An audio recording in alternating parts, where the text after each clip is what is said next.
Hi, I'm Selina, and I'm here with Evan Dorkin, who is a comic book author and illustrator. And I just wanted to ask you, for readers unfamiliar with your work, how would you describe what you write? Um, I write work that's unfamiliar with most readers. Um, I write sort of on a couple of. I mostly write comics, but I mean I also draw, and my wife and I have also written for animation, and I've done some magazine work. I used to work for Mad for 10 years as an illustrator. But right now, most of the work that I've done, I'm scripting. I'm not drawing my own work. Um, Recently, I've been doing a lot of horror and fantasy type of work with two series. One's called Blackwood, which is about a school that it's a school. It's a magical school thing, I guess it would fall into, but it's kind of anti-school. We don't have any classes, and the characters don't want to be there. And it's about a old college in New England that has a secret what would you call it, scouting program for. Basically, it's like if you survived a scenario where the supernatural was involved. Well, you know, the original idea was that it was young people who had been taken out of their terrible situation. They had had run-ins with the supernatural that were either were tragic, or they lost people, or they were themselves were emotionally or physically damaged, and they're given scholarships to this college where they find out that basically they're scouting people who've had run-ins with the supernatural to train them. Except the thing is, they're not training them to be anything necessarily sexy, like Buffy the Vampire Hunter or something like that. They're being trained to be researchers and instructors and other scouts. Except they find out that some of these people have abilities that have been transposed to them during their horror movie, if you know what I'm saying. So there's these four main characters that have all survived these horrible encounters, and we want to tell their stories in the future of how they got there. But right now it's basically they're square pegs and round holes, you know, failing school that is very pragmatic. The magic in this series is very pragmatic. It's kind of like it doesn't solve all your problems. You can't just instantly, there's no wands. It's like it's a job. It's like a vocational school for magic. And so far we haven't even gotten into the classroom stuff because that's been done to death. So I'm dealing mostly with these lost students who are there during the winter, after the spring break. And then we have two issues of that out. I have my file copies for reference. The first one, the art is by Veronica Fish and her husband Andy Fish, and the second one came out a few months ago. And they do a lot of work on the Sabrina series for Archie right now, and there's a humor element to it. Most of my books used to be humor books. I used to do my own solo anthologies, and they were Milk and Cheese are these characters that I do, and Dork is like sort of like SCTV. It's kind of a sketch comedy as comics thing, and the Eltonville Club, which was about comics, about fandom, and there was a pilot on the Adult Swim years ago that didn't get picked up that we worked on. But my main projects right now is that and Beast of Burden, which is not a humor, it's a horror series with fantasy elements and adventure and a little bit of comedy. And it's about, to keep it short, it's about a neighborhood of neighborhood dogs and a cat that fight supernatural threats to their neighborhood. I know, I always end up laughing when I describe it because it sounds kind of dopey, and people usually laugh at it. But hopefully, when they pick it up, they see it's actually we take it very seriously. It's not Scooby-Doo or anything like that. But it came out of it happened. We did our first story 17 years ago, I guess, 18 maybe. It was just a way to do an 8-page story about a haunted house, and we did a haunted dog house. Jill Thompson is the illustrator on it, who's done a lot of work with Neil Gaiman on Sandman and things like that. And we just did this 8-page story about a haunted doghouse. And if you're working with a doghouse, your characters are going to be dogs. And it was sort of the kind of like DNA of it was kind of like Poltergeist and The Exorcist meets Watership Down, in that we tried to give the animals this, even though we only had 8 pages, we tried to give them this sense of there was a wider world and culture and beliefs of the animals, and that there's these dogs called the wise dogs, which are basically like wizards for dogs. They live longer, they have certain abilities, and we get into the history of them later on. We never meant to do more than 8 pages. So in fits and starts over the next 4 anthologies, annuals, we did more stories and started building a world, and then Beasts of Burden got a title, and now we're working on our 4th collection. But basically it's magic dogs, or except that the ones in our main characters don't really know what they're doing. They are acolytes and trainees who have been left to take care of their town because there's nobody who can really spend full time in there. And there's a mystery throughout all the stories, but we generally tell these one and done stories about these dogs. The cast has gotten very large. There's more cats now.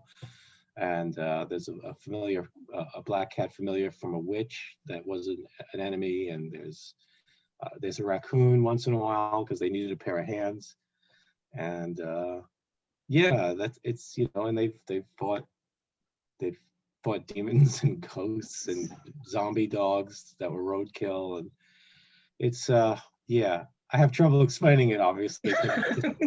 It's just, once people hear dogs and cats fighting a supernatural, they either go, wow, that sounds really cool, or they just shut down. They just, But if you see the artwork and start reading it, we hope, we usually try to suck people in with the way we do it.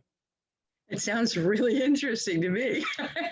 I hope so. Different. I hope so, yeah. Well, it's based on, Richard Adams' work is very important to it, in the sense that I always loved how the rabbits, after you read Watership Down or Plague Dogs, and you realize after a while you're taking the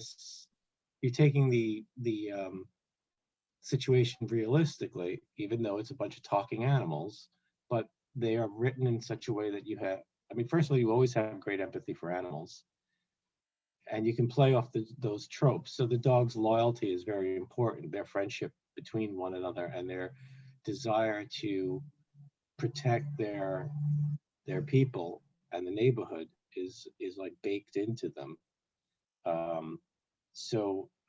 And the thing is, it's hard to write the characters in some ways, because like in I guess Watership Down, which if it was written now, the characters don't know anything about pop culture. They don't know anything about computers. They don't watch TV. They don't understand people. They don't understand most people who speak to them. So they're really at a disadvantage. We have one story where one of them walks right past a newspaper that has a clue, a headline that would have been a clue for what's going on in the story, but it's a dog. So the irony is, walks right past it. They can't go on. They can't hold things. It's not anthropomorphic. They're on 4 legs at all times, and they speak amongst themselves and have their own overlapping cultures, but they don't know a ton about human culture. They get it wrong a lot of the time. They don't understand the beliefs of human beings or the philosophy human beings have. The wise dogs have an insight into people because they've been trained by human beings back in the day. It's an ancient order of it's kind of based off war dogs that were trained by soldiers back in the day, mastiffs, to fight alongside them with collars and things. Very D&D kind of. We push it as a more D&D thing, more fantasy medieval thing, and that the idea being that these are war dogs that were trained by mages and wizards as well as the soldiers, so that they're kind of our superheroes. They have combat abilities, and they also have some magical abilities. But because they're so powerful, we kind of do stories with them separately. They're kind of patrolling the world in different cultures, there's different types of them. In the new book, we get to see what it's like in Japan. When one of the wise dogs goes over to Japan, in post-war Japan, to investigate something. They used to work with a human, so there'd be a person with a dog, as if it was a trained police dog or military dog. But the dog, because the dog is smarter, it can go around and sniff around an office or something and learn things and report back to the person, because it can read and it can discern things. So it's a good spy. Nobody's looking for the dog to actually be looking on on someone's desk or up at the walls and checking out people's work or looking. So there's just little things like that. And the new book is in occupied territory. It's a full fantasy that took place in 1947, and it does not connect directly to our main story. It's background. It's a 4-issue story that, you know, you can understand without reading the other issues. We try to do everything in chunks that people can come to, and everything's a short story that has an ending that moves the story forward, but you could come to it cold and just read that particular story. Okay, so what kind of research went into writing this book? On occupied territory, a lot of the research, Sarah Dyer, she did a lot of the, she co-wrote this one with me. We've co-written a couple of the short stories before. She did a lot of research on post-war Japan. Ogawa is where she found a real military base that we could use as our fictional military base. It still takes place there by Lake Ogawa and whatever. So we used we mapped out the area there for the mountains. I also ended up bringing in a friend that works on manga translation, Zach Davison, and he's worked on a ton of books. He has a new Shigeru Mizuki book out, and Shigeru Mizuki he just passed away a couple years ago, who is famous in Japan for popularizing yokai, which are spirits and demons and ghosts. Well, those are, spirits and demons that were in scrolls and in old works and folklore. And I just wanted to have him check over some of our work to get some of the cultural stuff, but also check some of the yokai things and see if there was anything we did that we don't want to step on any cultural toes or do anything, that would seem too far off the beam of how to represent the characters and whatnot. Because the book mostly takes place with animals and yokai creatures, we didn't really have too many issues of having to have a cultural reader for the time and the setting, and because really it's all made up. I mean, we have guardian temple dogs and oni and the various yokai creatures. So it's fantasy. We still try to adhere to the popular conception of those characters, the Tengu, which are the crow, and these things were all kids have seen them, and people have seen them in Yokai Watch, and there's a new yokai movie coming out in Japan based on the 60s yokai. And I really love using folklore for different stories. And in this one, it was all Japanese folklore, all the different folklore creatures that we used. Some of them pretty well known in fantasy tropes, like of course I'm blanking now, but Tanooki, which are the shape-shifting dog animals that look like raccoons, and where they used to translate things wrong in anime because they wanted to make it more palatable. The most famous being when they'd make on Pokemon, they would make their rice balls donuts, so they would always translate them to raccoons, the Tanooki. So we have Tanooki and Kitsune, which are fox spirits with multiple tails, and but we use some oddball ones, and yeah, that was mainly researching the time, what would the planes look like at the Air Force Base for visuals and things like that.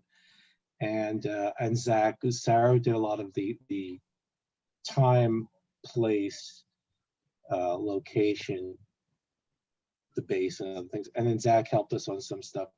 Otherwise, it was just, yeah, just if we knew we were in a village, we wanted to get the right, Mhm. but mostly we're in the mountains. And the most reference that we had to do once the setting was there was with the yokai, with the Mhm. various folkloric creatures. Okay. And, Did you have any favorite research stories? well, yeah, actually, a couple were that Sarah found the actual ghost sightings on the American base. Wow. And we incorporated them into a single page where the plot, the plot is that if you think of the wise dogs in this case, it's like partnered up. There's a human who is kind of like an agent. Let's just say he's like an X-Files agent or what have you. And he was doing some work in the islands post-war, working for the government and investigating certain things that were causing issues. And he and the dog, he tells people the dog is basically there to sniff things out, but the dog's there for a lot more than that. Emrys actually has some flame spell powers, and he's an excellent tracker, but he can track at a higher. He can parse odors farther and more complicated. And he's got his own. He understands folklore and whatnot. He can understand people. So the two of them were asked to come into this army base and find out there's something very strange going on. There's been several bodies found, decapitated, and the bodies are very distressed. They look almost as like an advanced plague went through them. And because the way that these kinds of stories go, somebody makes a call to somebody. It's all very hush hush, and it's not official. But they brought him in by plane, so they're looking around the base for a few pages, and we use stories visually. Mostly they won't like explain them because the dogs don't explain your reference. And to be honest, it's probably a good thing not to throw your reference into a script too much, because then it just basically shows, look what I did my work, and that takes the place of storytelling instead. You only have so many pages in a comic. But they do. There was a woman on a bench, a Caucasian American woman who was dead and waiting on a bench for her husband to come back at the base. And we took some that was like from the actual air base. Lights in the woods, talk of ghosts walking. We took a few of the different stories, then we looked up some other related stories and used those, that they were finding ghostly handprints of children on the windows of some of the buildings. I don't believe any of this, but it's great for a story. Yeah, it sounds like it. And in our stories, you know how they always say that dogs and cats kind of can sense ghosts, so they could sense that there's an earthquake coming. Mm-hmm. So we always play up on that, and the fact is that dogs and cats and most other animals can see the dead, or can see spirits and things like that. They're more attuned to the natural world. And even though the supernatural is still natural, it's still part of the natural world that we don't pay attention to or can't see, only a few of us, but they're much more sensitive to it. You see your cat will be staring at the ceiling in the same place, and a lot of families are going, oh, they see the ghost, or they're seeing the spirit. Or dogs hear something and get wigged out, and it's always in movies. The thing is there, the thing has been brought in, and the dogs all back away. They can tell that it's not a dog in the movie The Thing. So our dogs, are one of the dogs that's on the base is a little stray dog that basically they hire him for food and protection to take them around the air base in the local area. And he sees ghosts all the time, but he just avoids them.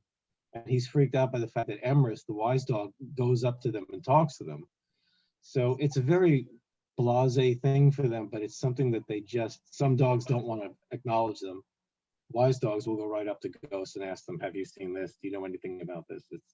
It's super occult investigators, but on four legs. Yeah. And but yeah, there were some really, really cool stories, and I love doing yokai research because I love yokai stuff. I got into it from the Gegege no Kitaro anime, which was running locally in the 90s on Access Television, and it was subtitled. And that's the book that Shigeru Mizuki, that's based on his work. And I've always loved monsters, and I always like Japanese kaiju monsters, Godzilla type stuff. And I really like their folklore. I like all folklore monsters and cryptids and things like that. I wish they were real. And what do you think draws readers to these types of comic books? I don't know. We certainly could use more of them. Yeah. The biggest problem right now with our readership is that the first book came out and did very well, actually. It got translated in like 5-6 languages, but we had a scheduling issue and we did not get that many stories out, and we didn't get the second collection out until a few years ago. That gap really hurt us.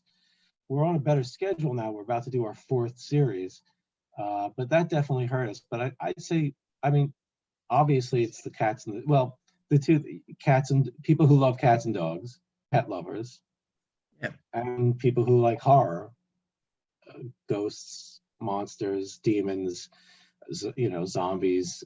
And if they like both, it's like a no-brainer for them.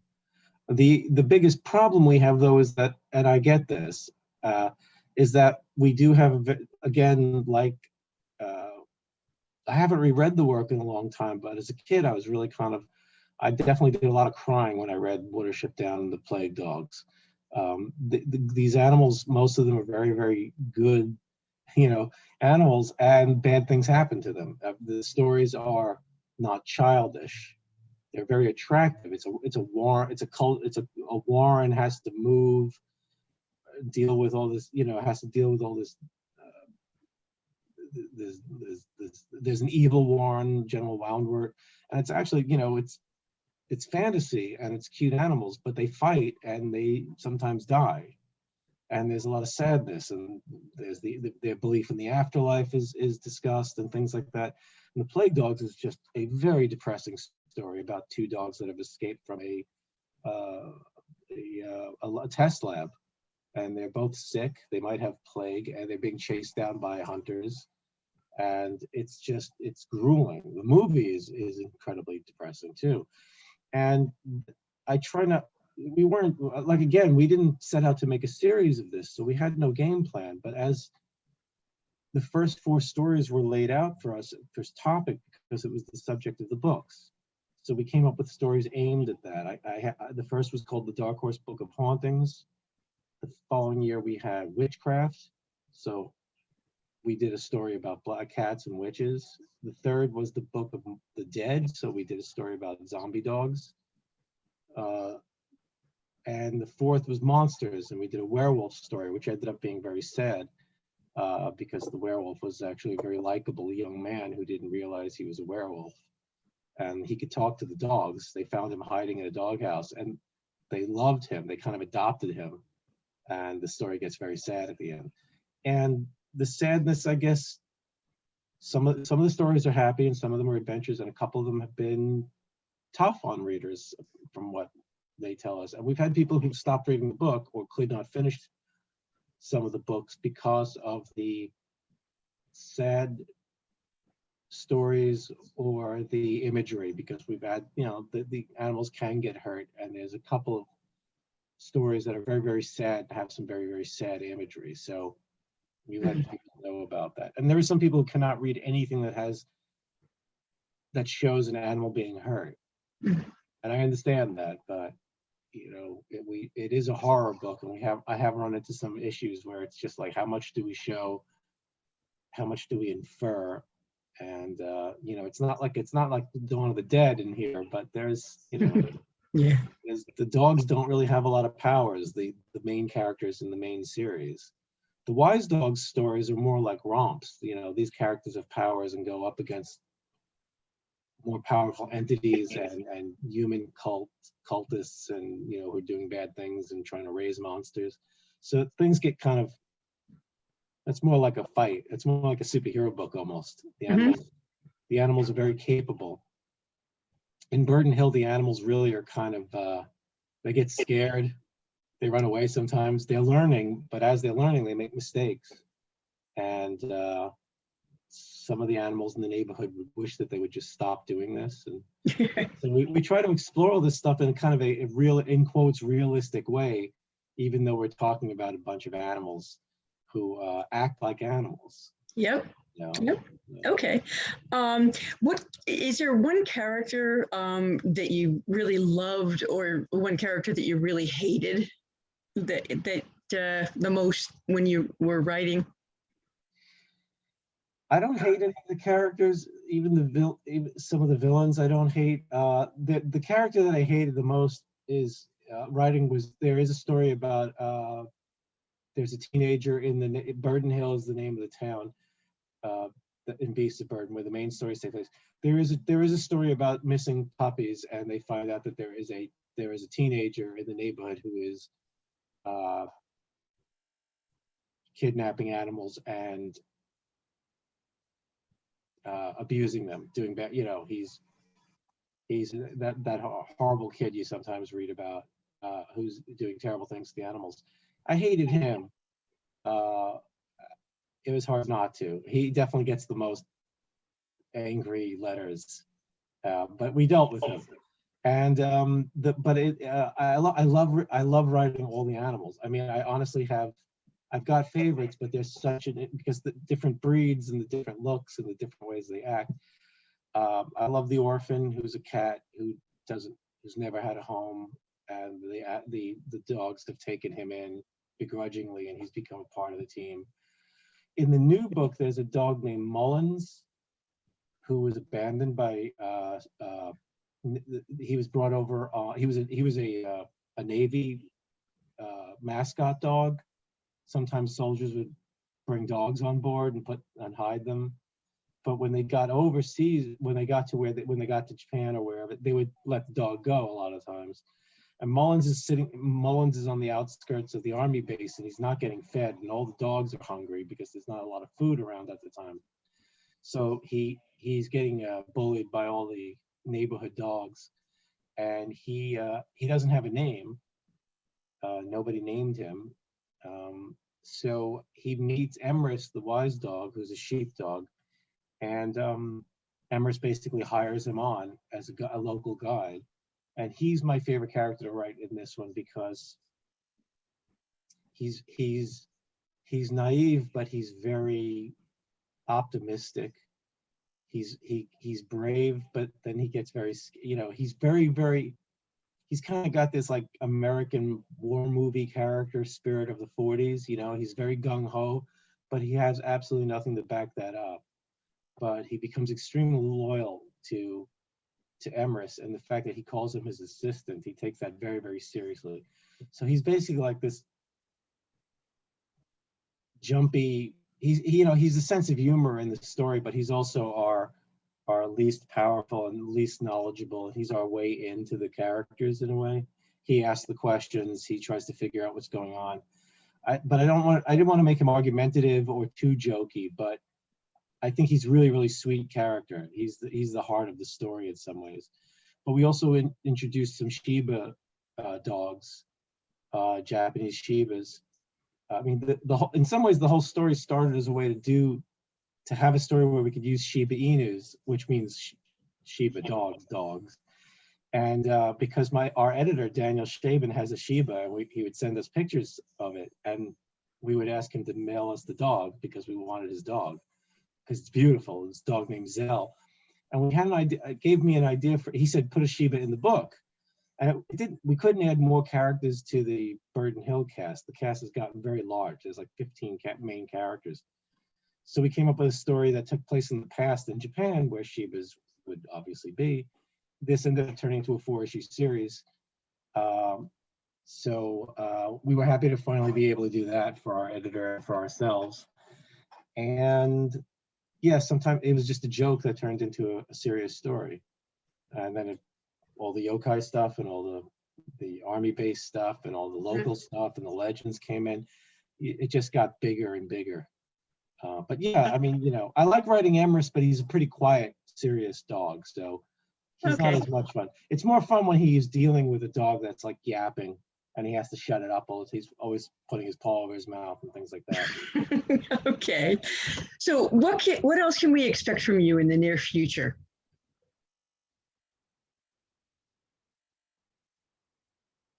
Gosh, you got me there. All my plans are really up in the air right now.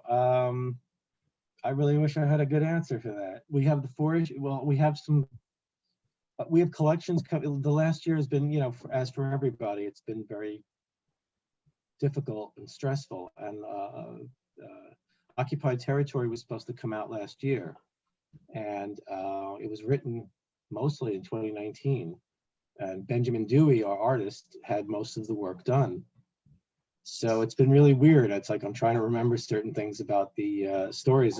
We're just wrapping up the 4th issue, the lettering. Nate Picos is doing the lettering on the pages.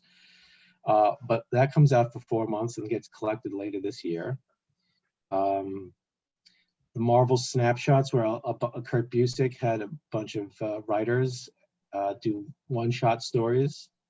And Sarah and I wrote a Human Torch story that goes back on a lot of Silver Age 60s, 70s Human Torch things. And it's also worked with Benjamin Dewey, our artist, on Beast of Burden. That'll be out, I think, in April. That's a big hardcover with a lot of different issues.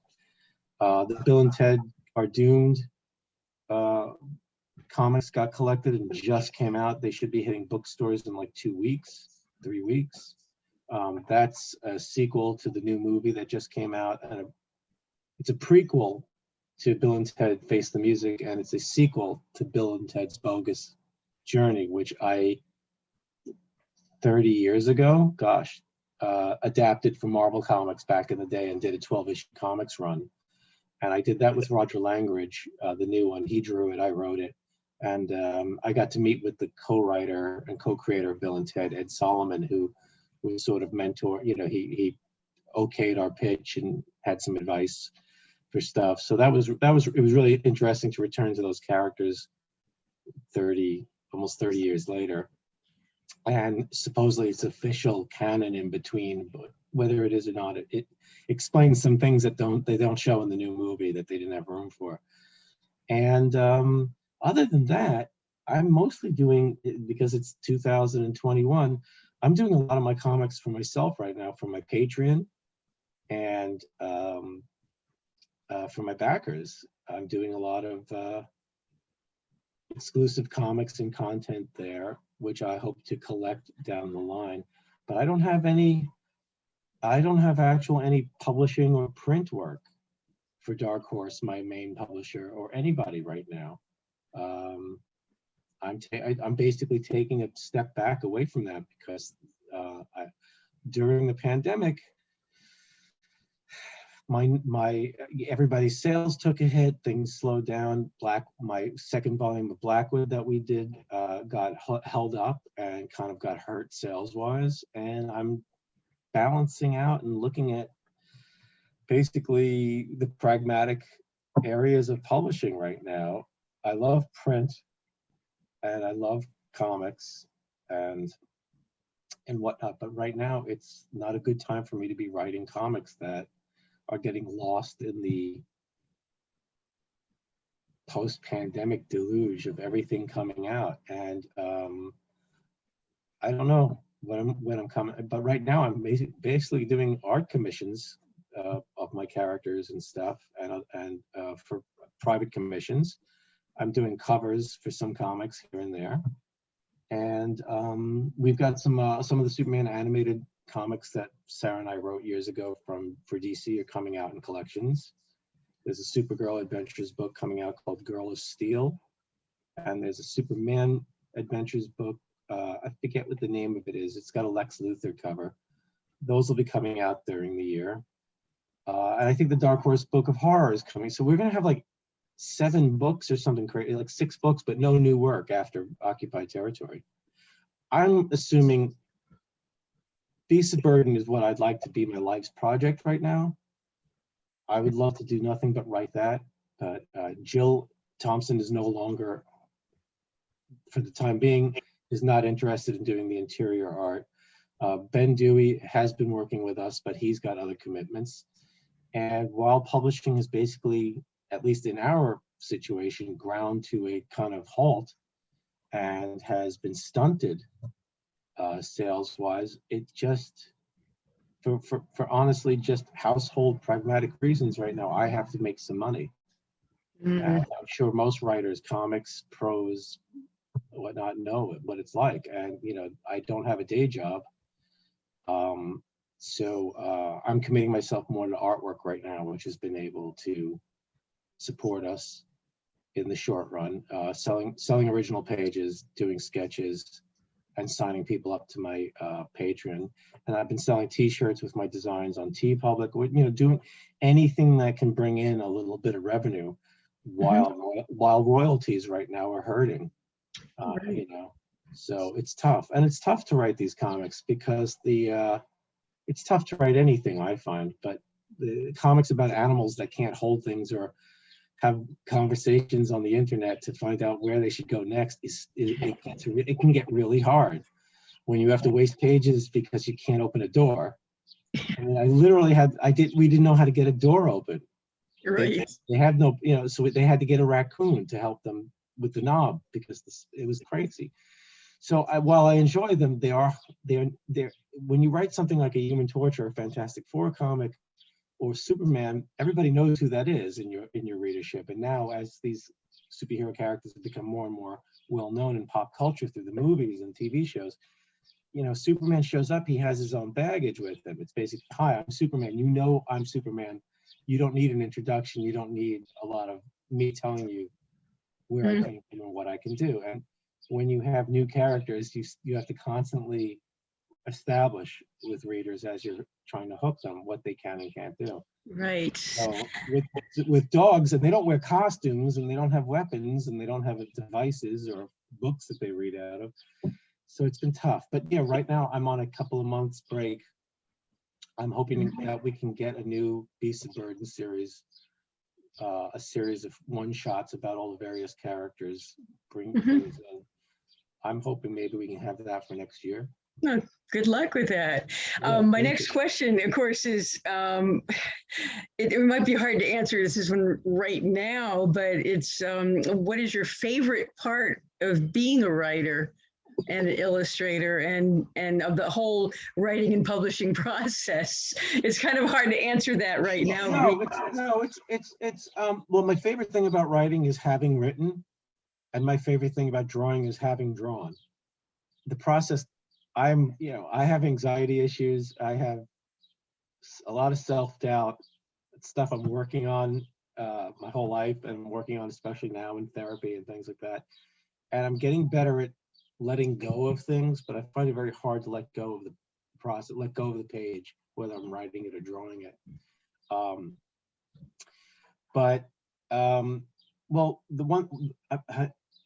my favorite thing is that when I get a book, I mean, these are my beat up copies I use for reference, but I mean, having a book, that's the first one, is just, that's the best thing ever. I mean, just having, you know, I read some books on my Kindle and I appreciate that, but I love the way, I love the way a book looks and feels and how they can design it so that the chapter breaks look. I love that these are in hardcover, that they're oversized from the comics, and the watercolors that Jill does, that Ben does later on, look so beautiful. And it's just nothing quite like getting that box with your first, well, that package with your advanced copy. And seeing it in a store, which is kind of rare for me, but seeing it in a library now has been. Beast is the first book that I've worked on that's really had some kind of library presence and has had some success in overseas translations. We have all 3 books are now in Brazil, and France we've been reprinted and translated in French, Portuguese, There's a Chinese edition coming. That's just so exciting to me. Mhm. There's a Polish Blackwood edition. Spain, Italy. I mean, that just knocks me out. There's a Russian edition of um, of Beast. It probably comes with a little spying device in the spine. But Mhm. the uh, the actual book itself kills me, and the fact that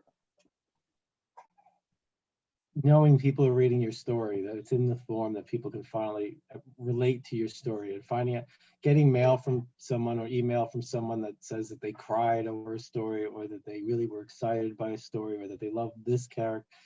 It's just, I've mostly done, I'm up until that time, I mostly worked on other people's characters, or I did humor books, and people like to laugh, but they don't get, if it's not a story-based humor book with recurring characters and a story, it's hard to get the emotional connection to a joke book or book of gags. It's like The Far Side, or Calvin and Hobbes has two characters that you can really relate to and get into. Cul-de-sac has the family, but something like that's just a one-panel gag all the time. It's a little harder to get emotionally into The Far Side, as funny as it is, or as much as you love it. So doing a series with continuing characters is, even though I'm in my 50s and I've been doing comics for over 30 years, Beasts of Burden it's been really interesting to see the reaction from readers and the emotional investment in the characters that readers have. As far as the process goes, I'm so nervous during the process. I love coming up with the ideas and the stories. Um, Structure, I'm tough on. I'm not great with structure, so that's a struggle. Editing and killing the material that shouldn't be there. Editing is very, very tough, because I would love to put in everything. I would love to have the characters expand on things and go other places and whatnot, show a few things in more detail. Comics really you don't have, it's not prose. You have so many pages when you're dealing in serialized comics. Um, uh, I mean, but all I can think of in that question is, without getting into, actual shop talk, is I love seeing the process coming in from the collaborators. I love seeing the art come in from Jill or from Ben, and then I love seeing, because you get a series of breakdowns, which then become a series of pencils, which then are inked and or painted, and seeing the book doesn't really come to life until it's drawn, and it doesn't really speak until it's lettered, and it's just, it's like people creating your children, it's like seeing your children born all over these pages. It's a different feeling. I mean, prose, you get, it's comes back to you as when you write essays or something like that. It's exciting to get the book that has an introduction or an essay that you wrote, but there's something amazing about getting comics. I mean, comics is words and pictures, and we supply the words and the ideas. The artists put their spin on it and bring their ideas and their visuals in. That's the magic moment. That's the best. Mhm. So seeing it happen in stages is just really, really nice.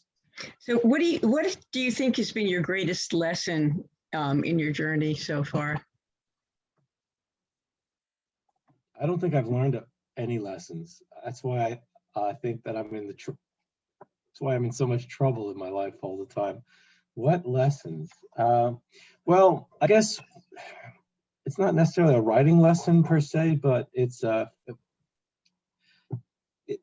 is to basically ease up on yourself and your work, is to believe in yourself and try to like yourself and your work, and not feel like an imposter, and not let your anxieties, your ideas. I mean, you have to believe in your ideas, and also accept the fact that if people are responding to your work, first of all, you should have a sense of your own worth in your work and not need other people's response. But if you're feeling low, if you're feeling down, or you're feeling untalented, remember that there are people who are out there who are interested in what you're doing. I think the main thing is to enjoy yourself. If you're not enjoying the work you do, even if it's hard, even if you're nervous, even if you find you've got to relax your jaw because you're working while gritting your teeth a little too much, is that you really should enjoy the process and enjoy telling your stories. Because if you're not having fun, something's obviously wrong. Writing isn't easy. I mean, you're not lugging pipes, you're not building, you're not, out there and, doing heavy lifting, but it's a lot of work still. It's a lot of mental work, it's a lot of emotional work, and it can be very stressful because you don't know exactly what you're supposed to be doing. When you're fixing something, this has to be fixed. If you're drawing something, I find, if I get something from Mad Magazine and they say draw a car jumping over a cliff, I know, my brain knows exactly what I need reference to draw. When you're writing, you're making it up. It doesn't necessarily have to be wrong, especially when you're dealing with fantasy or whatnot. Nobody knows what your choices could be, so you shouldn't beat yourself up over whether I should take, second guessing yourself, because all choices are valid if it's you're telling the story. And just kind of be emotionally honest with your readers and your characters. I found, put as much of yourself into your work, even if it's talking dogs and cats. There can still be a very strong emotional hook and an anchor there to make your characters more real, so that people find that they've been reading 30 pages of talking dogs and cats and they forget that they're reading talking dogs and cats. I mean, if you're working in fantasy, if you're working in science fiction or anything like that, if you take it seriously, no matter how silly the concept might be in an elevator pitch or 2 sentences or a Netflix blurb, if you throw something, if you believe in it, you can make the people believe in it, and you don't knock them out of the story by breaking the rules you've made, and that goes for characters as well. If your characters are emotionally grounded, they'll believe them if they're dogs, cats, aliens, and especially if they're people. If the emotions ring true and ring deep, you take your own feelings and meld that to your characters, and you're honest, I think it'll make the pages, if you're having fun when you work, that will come across in the work you do. And if you're being honest in the work that you do, that will come across, whether you're being serious or telling a joke. And great. Yeah, and I guess, there's a reason that we like characters or certain characters or certain books or the work of certain writers a notch above other things, because it's kind of like they launch they emotionally hook us in a way that even a more spectacular or wilder story or movie doesn't, that we keep coming back to this. There's a reason that there are people who don't draw as beautifully as other people in comics still have viable careers and do important work, because technically their drawing might not be gorgeous, their anatomy, their backgrounds, but there's a reason that we want to keep turning the pages, because we want to see what happens next. Yeah.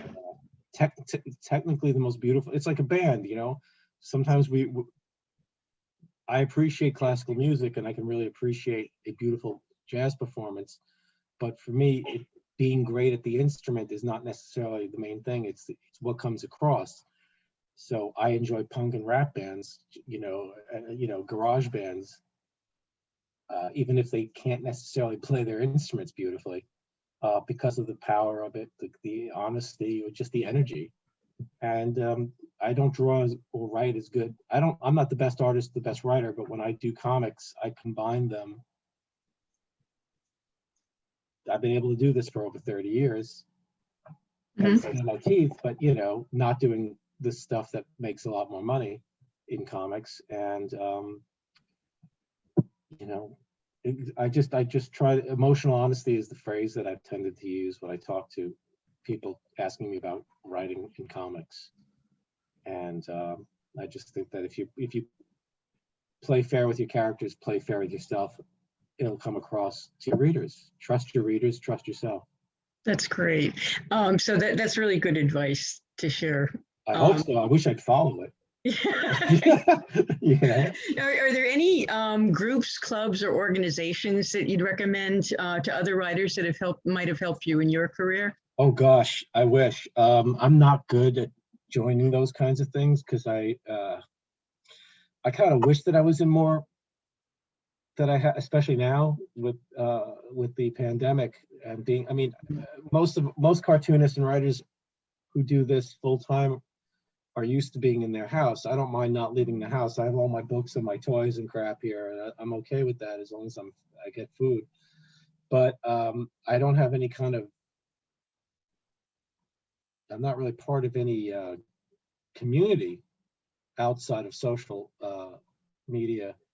I wish that I was involved in some kind of, even like some behind the scenes comics discussion group or something, but I've never known, you know, you can be in comics and know a lot of people in comics and still kind of like stay on the outskirts. I'm not,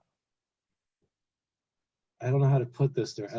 You know, if I'm at a convention and I get comfortable, I can talk all night, but I have to get comfortable, and it's very hard for me to just,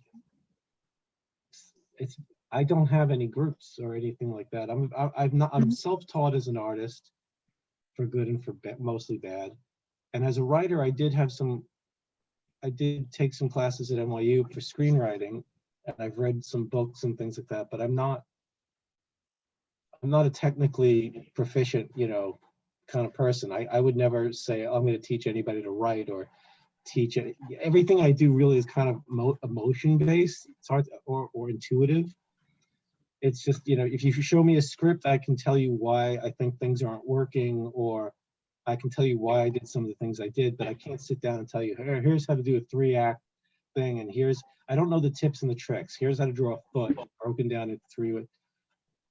I'm not that kind of person. I follow certain people on Instagram, individuals on Instagram and Twitter, so I can look at their art, I can look at their art, and I can look at their process, but there isn't, you know, I look at museums, you know, art and comics. I don't have a real relationship to the academic or the instructional or the social elements of the industry. Yeah, I'm lost, I guess. Okay. I wish I had some better advice, but I mean, if somebody, I would like to know, but I mean, I'm very, like, I just got on a Discord server for some gaming stuff, for some tabletop gaming stuff, and I feel very, very weird being there. I'm not good at technology, and I'm always afraid I'm going to make a mistake or say something stupid. So I kind of hover, you know, and I find it hard to meet people and do, you know, I'm not like a hermit. It's just that I'm much more used to the way we used to do it, which was a bunch of people met a bunch of people at a bar, and we all talked about comics back in the 90s, you know, and friends introduced you to more friends. The industry was much more centralized in New York, and we didn't have the internet, and we, you know, so you got, you know, you went to conventions and you met people, and then you met more people, and then if like someone like me, I got into some magazines in the UK, and I went over there, and I did stuff for zines and for punk bands and for ska bands.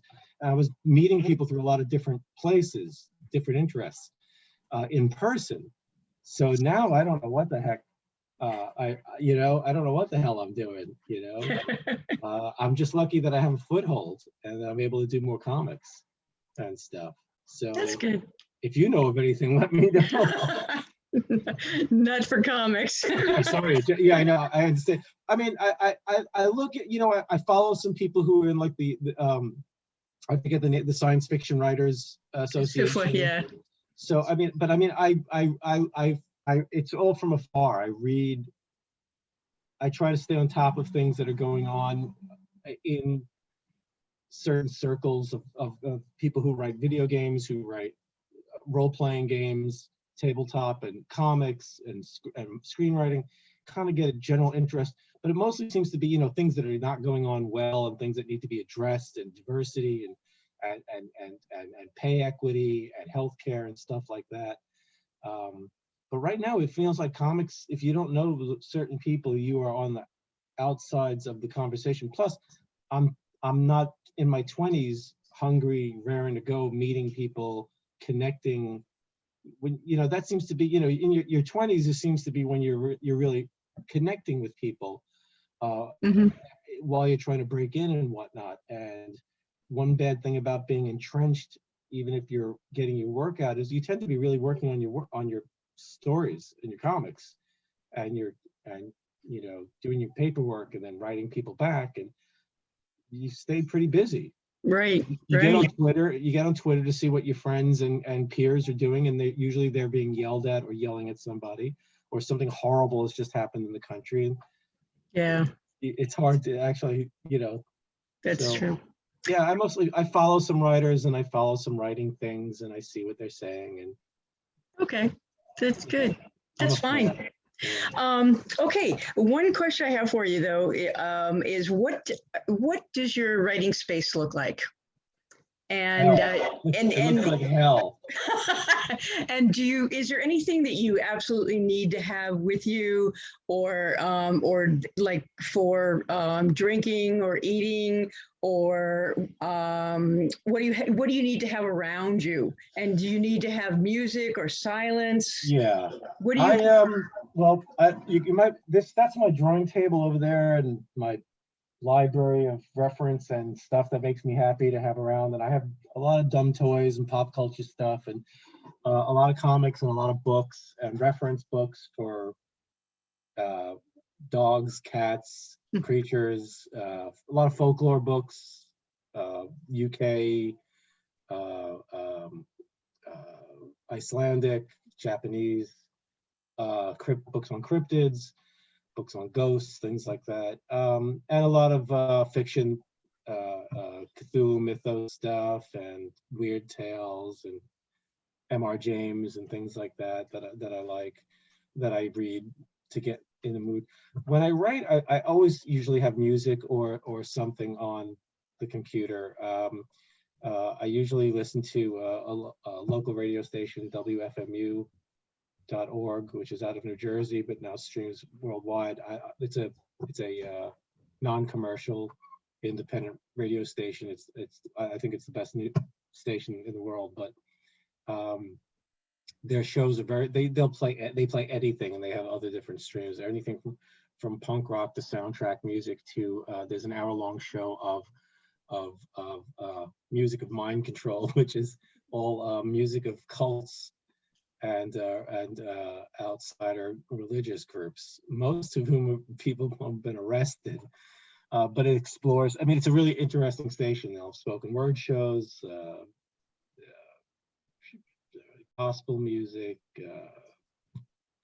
old country music, polka, I love it so much. And I find when I'm writing, I always listen to music when I'm writing.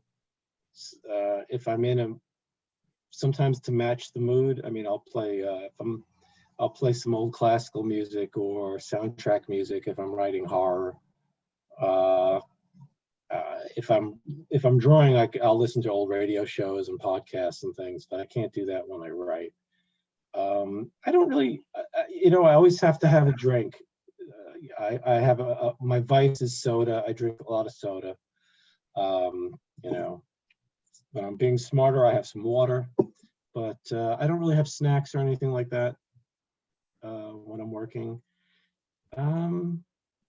That's about it. Yeah, And, music okay, is important. and writers often have some either furried or feathered or otherwise non-human companions to either help them or hinder them while they're working. And do you have one of those? I have an obnoxious cat, and we have a cat named Nutmeg, and Nutmeg. You're kidding. My Nutmeg, cat's name is Nutmeg. really? Yeah. That's great. Our kid named the cat. It smelled, when it was little, it smelled like nutmeg or cinnamon, and our kid named it Nutmeg. Nutmeg is a pain in the ass. I love Nutmeg, but Nutmeg, everybody likes to call their animal the assistant, especially when they're making a mess of things. But Nutmeg doesn't come up here as often as I'd like. Nutmeg likes, my wife and kid, and stays downstairs with them. And if not, I just got over a big bunch of scratches. But Nutmeg comes up here and sits on, I have a little stool that she'll sit on, and sometimes she'll just get in the way of everything. And yeah, I would like to have a dog. It's fun. I'm actually a cat person, even though Beast of Burden is about dogs. But we never had the money to be able to have a dog. I'd like to have another cat. I mean, we once had 4 cats, and some, and a couple of them are based. I based a couple of the animals in Beast on the orphan is based on one of our cats.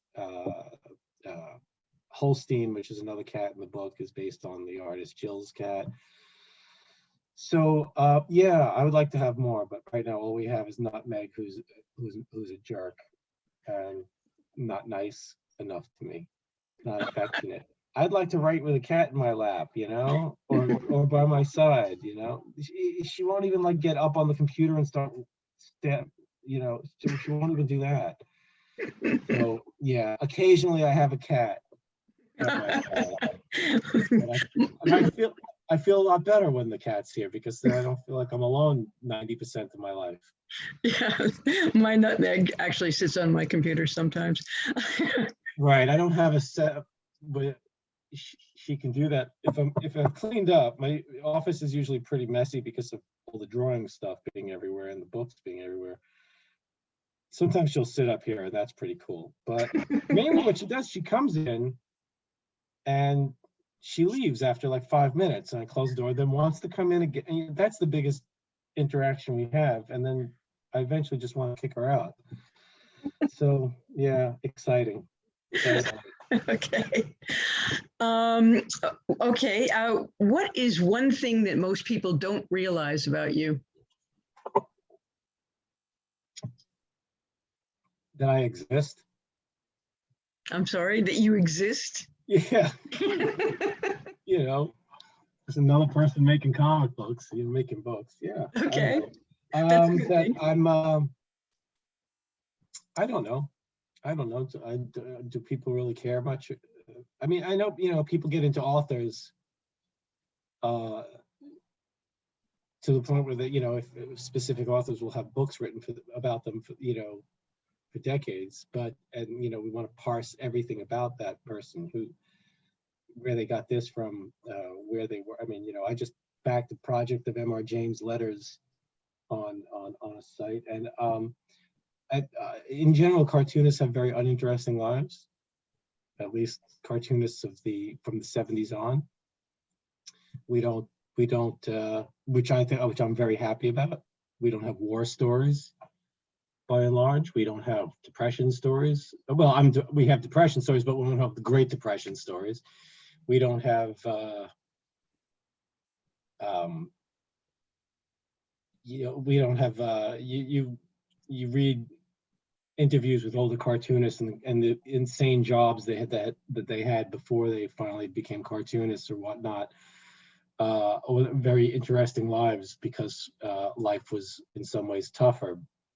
You couldn't just go to comic book school back in the day or whatnot like you can. As bad and as tough as things are now, there's a lot of things that we have jettisoned. No conscription, that male thing. I mean, I hated having to sign up at the draft. I was terrified, the fact that we don't get sent to the army. Sure helps a lot. The fact that we could sit in our rooms full of comic book and monster toys and play video games, I don't think that's a weakness for America. I think that's a strength. The fact that we've been able to avoid sending our youth to war. I'd like to see more of that. I'm sorry. So yeah, cartoonists sit in a room and draw and write and listen to podcasts or the radio or music, and or watch movies, while they work, or they write in silence, or they write with music. That's not very exciting. That's why they say don't make your main character, don't write too many things about writers in film or in comics, because it's not very visual to show what a writer does. So yeah, I don't, what is there to, what wouldn't they know about me? My fans, that I can be quiet for more than 20 minutes. Okay. That sounds like a good one. I'm not as mean as my work, my older work. I don't know. I guess that's okay. I love Animal Crossing. I don't know. That sounds good. All right. Now I have 2 more questions for you. Sure. One is, where can people find your work? I wish I knew. Tell me. I don't know. I never see it anywhere. Besides Annie's Bookshop of Worcester. There's that. What's the you could, well, some comic stores do order my work and support my work. I mean, unfortunately, I know most of them by name, it feels like, and that's the way it's always been in comics. Most comic shops carry Marvel comics and DC comics and a few tie-in titles and popular indie titles, but most comic shops are not full-line stores. And you can order the books through most comic shops, but some shops might be a little hard to, but you could always find my stuff hopefully at the library, and that's a great place to check it out, because if the books get checked out, they might order more, but it's a nice way to check out something for free and see if you like it. You might want to collect it, pick it up and own a copy. I think the work is on Dark Horse has digital comics. Independent bookstores certainly can order it. I'm trying to remember the name of, there's a, I'm very bad with technology and things like that, but Sarah has set up on my Instagram, hold on, sorry about this, but I'm going to try to, I don't remember the name of this.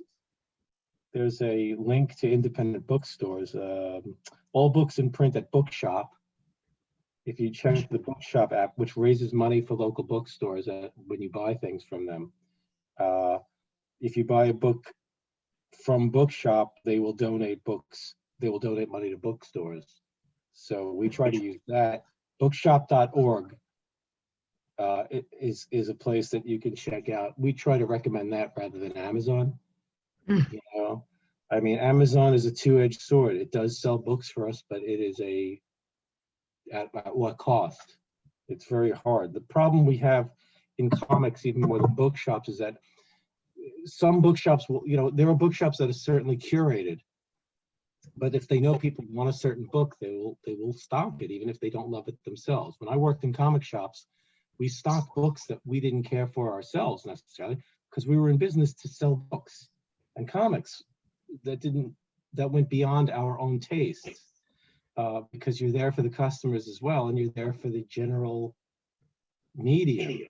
And a lot of comic stores will not sell what they don't like, which is fine, but it's kind of like going into a supermarket and not being able to find coffee because the manager doesn't like coffee, and that's what comic book stores have been, except that a comic book store can get away with that because there are no other stores. If you go into a supermarket, and there's no ginger ale, there's no coffee, there's no beans because they don't like them, you can go to another supermarket usually very easily.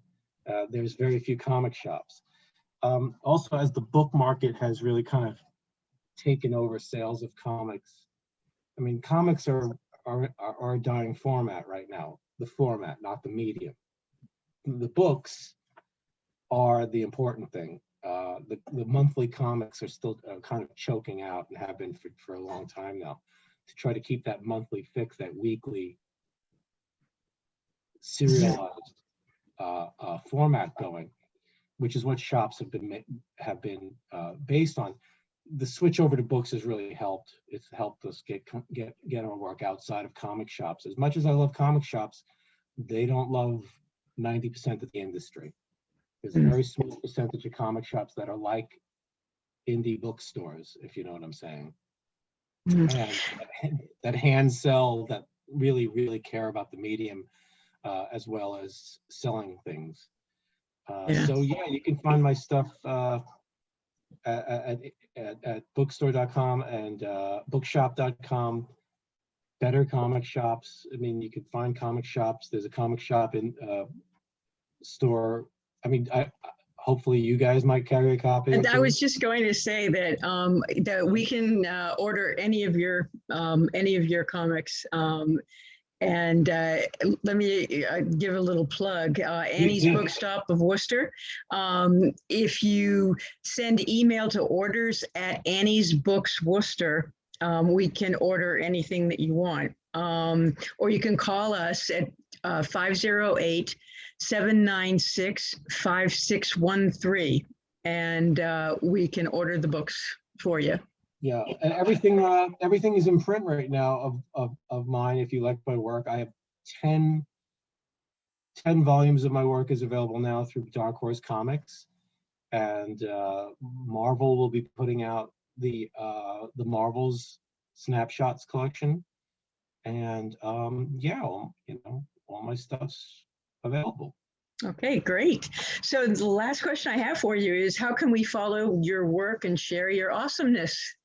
I'm at I guess, well, on social media, I guess you mean. I'm on Twitter at Evan Dorkin, at Twitter, EVANDORKIN at Twitter. The same on Instagram. Instagram is where I post a lot of my artwork, and and I sell artwork through Instagram. Twitter, I post announcements and things like that, and things. My Patreon, I don't know what the heck, but I have a Patreon, Evan Dorkin, on Patreon, and that's where I write essays and put exclusive comics up, and process stuff and whatnot. And I think that's it. I'm not on. We have a houseoffunstudio.com. We don't really use the web pages. We don't have a really good website or anything like that. But we have the shop. I mean, I used to have a live journal, but social media kind of made that redundant and hard to keep up with. And the Patreon right now is a good source of income for me. So it's kind of like a job. I try to post as much as I can, as often as possible. And so that's become like a live journal. It's $1 to get in on the basic stuff. And to be honest, crowdfunding, I'm seeing a lot of my contemporaries from my age, my peers who do work that's a little on the fringes of the comics industry, turning to Patreon, turning to Kickstarter, turning to crowdfunding, and going to their core audience directly, because it's really hard to publish first and then find an audience. If you're not as well, there are certain projects that I'd like to do and things that just aren't viable the way that the old school comic publishing process went. My goal is always to try to get something into print. I have no problem doing the work right now on my Patreon, and then eventually collecting it. The way that I used to do it was there was a lot of anthologies around, and you would do I could do a few pages here and there.